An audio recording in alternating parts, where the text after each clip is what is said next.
I love this. It's like Batman Cape Crusader is going to be more inclusive in its representation. And I'm like, Jesus, it's 2024. Like, I thought we have reached peak representation. Like, the best scientists in America, the Democrats from California, yeah, have toiled hard to give us, like, the peak representation that humanity can achieve.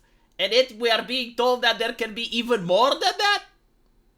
And the answer is yes. So, like, what does representation mean? Let me guess. Female characters with a manly jawline, right? Like, the manly jawline industrial complex is going to provide us their best work. Androgyny, like maximum androgyny with female characters. And, of course, the race swapping. Like, you need to get the geneticists involved to tinker with the human genome and to blackface a couple of characters, right? Like, this is what it means. Am I right? I genuinely didn't know. Unironically, okay, I did not know, and then I watched the trailer, so what do we see? Well, we get to see the race swapping in action, right? Like, no red hair gets spared from this. I definitely think, like, the genetical scientists that are working at race swapping these characters, they have created a concoction that works better with redheads. Like, this is why we see it almost all the time with redheads characters. Obviously, her father also race swapped, right? So Commissioner Gordon. But then we get to see this, right? Like, this is Harley Quinn. This is the waifu that you guys grew up with, right? Like, the androgyny. The androgyny strikes again. So yeah, this is what it means by more representation. I'm curious, like, if we can get even more than this. Because at this point, you know, it's like trolling. Like, I'm genuinely curious. Like, what is the maximum? Like, what is, like, peak representation? What is it, like, when you hit it so hard that you just can't represent anymore?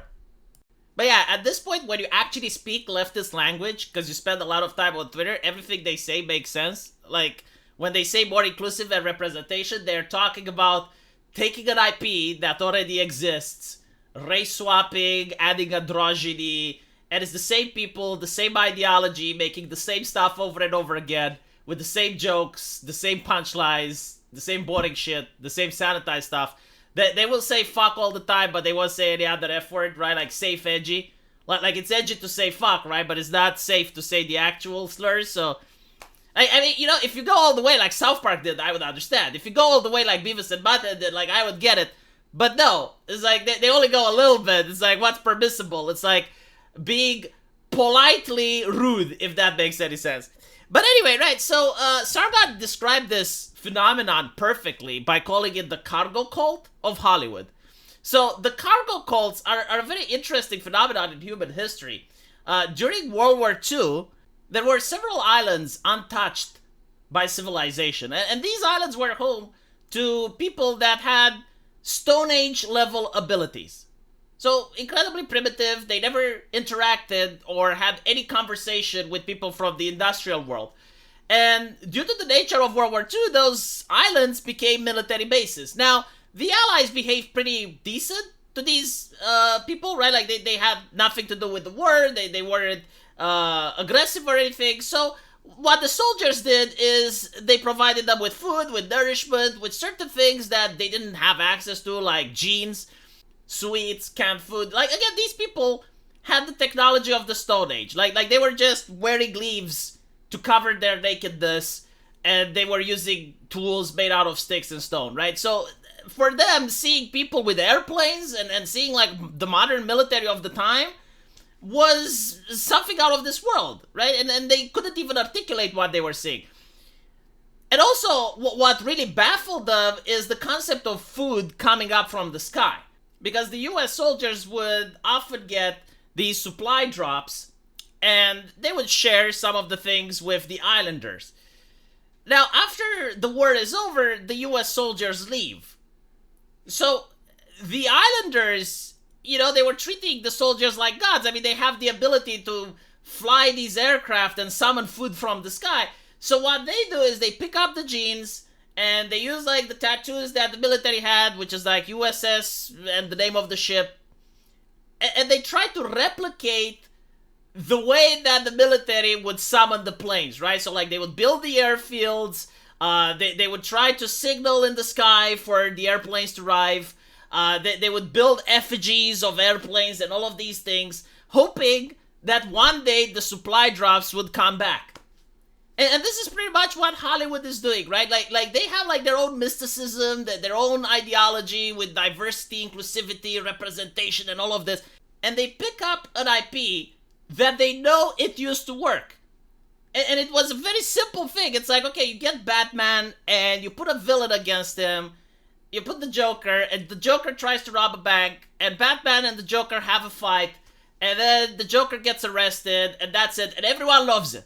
Everyone buys the comic book, everyone watches that, everyone is immersed into it, everyone appreciates it, right? So it was a simple way of printing money. And they're trying to get that to happen again. Like, they're desperately trying to replicate that, but for some reason the magic just doesn't work. Like, they know the magic is there, they know that it can be done, but they do not have the tools, they do not have the know-how to understand why it worked back then, and they can't fathom why it's not working now. And the reason that it used to work back then is that back then they actually had talented people, but now they fired all of their talented people. So now because of the inclusivity, it's like, oh, you made a racist joke on Twitter? Well, you get fired. Oh, you said something controversial, Gina Carano, even though you're beloved by fans? Oh, you get fired. So, like, everyone that's not on board with the program, 100%, you know, if you don't put your pronouns in the bio, if you don't speak the speech, if you don't advocate for the correct political leader, then you get fired. So when that happens, you're hiring for ideological nepotism rather than hiring for merit and talent. So you end up with these talentless hacks, and even like if you by some miracle manage to find one of them that can actually write a good story, they have an army of censors up their ass. They have an army of censors that generally like do not allow them to make anything that sells. Like, I want to point out that even Hazbin Hotel was considered problematic because, oh, it takes place in hell and it has LGBTQ representation. So if it was like in Disney or a big company, they wouldn't approve that. So basically you end up with things that were even popular back in the day, like GTA. And when they try to make a remake of GTA, they have to sanitize it. They have to remove things from it because it shows that you couldn't be allowed to write such a story today. In fact, even the people that own Dungeons and Dragons now, like the Grand Wizards of the Coast, they basically say that Dungeons and Dragons would never be made today. Like, they admit it, right? So, like, a game that has a worldwide phenomenon, a game that was so popular that everyone around the world at least heard about it, they're actively saying, yeah, we wouldn't allow that to be made. Like, we wouldn't want the profits. So it's literally the cargo cults. Like, they know there is magic there. They know you can call it from the sky, but they don't know how. They literally do not have the knowledge anymore because their ideology doesn't allow them to do it. So let me know what you guys think. And as usual, I will see you in the comment section. Take care.